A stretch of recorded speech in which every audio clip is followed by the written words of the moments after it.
បងប្អូនមើលចុះតើកាមេរ៉ានេះលយកម្រិតណាមានគ្រាប់កាមេរ៉ា2គ្រាប់ណាគ្រាប់ទី1នឹងថ្កល់គ្រាប់ទី2អាចបង្វិលបាន360ដឺក្រេ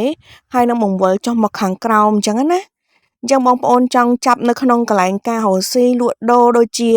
ហាងអ៊ុតសក់ហាងលក់បាយហាងលក់សម្ភារៈផ្សេងអញ្ចឹងណាបងប្អូនហើយយើងអាចចាប់សកម្មភាពមនុស្សដើរទៅមកបានទៀតមិនត្រឹមតែប៉ុណ្្នឹងទេកាមេរ៉ាហ្នឹងស្រួលដំឡើងមែនតែនយើងគ្រាន់តែមួលខ្ចៅជាប់ជាមួយនឹងខ្សែភ្លើងមកគឺអាចប្រើបានហ្មងហើយកាមេរ៉ានេះគឺ connect ជាមួយនឹង 5G ហើយនិង Wi-Fi អញ្ចឹងណាបងប្អូនមានន័យថាយើងអាចចល័តបានហើយយើងអាចដើរទៅណាឆ្ងាយយើងមើលពីទូរស័ព្ទយើងក៏បានដែរចំណុចពិសេសមួយទៀតណាគឺយើងអាច record សំឡេងខ្លួនឯងនិយាយចេញពីសំឡេងកាមេរ៉ាហ្នឹងមកក្រៅបានទៀតណាបងប្អូនយើង record សំឡេងនិយាយភ្លាមក៏បាន record សំឡេងទុកក៏បានដែរចង់ថត record ទុកអីបានមកស្រឡាញ់ចានៅពេលដែលបងប្អូនទិញពីខាងខ្ញុំទៅគឺខ្ញុំនឹងប្រាប់ពីរបៀបប្រើប្រាស់កាមេរ៉ាហ្នឹងណាចាហើយ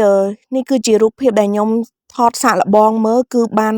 កាមេរ៉ាខាងលើហ្នឹងគឺនឹងថ្កល់ខាងក្រោមគឺយើងអាចរេរូបភាពបានចាប់សកម្មភាពមនុស្សដើរអីបានអញ្ចឹងណាចាអរគុណបងប្អូនបាយបាយ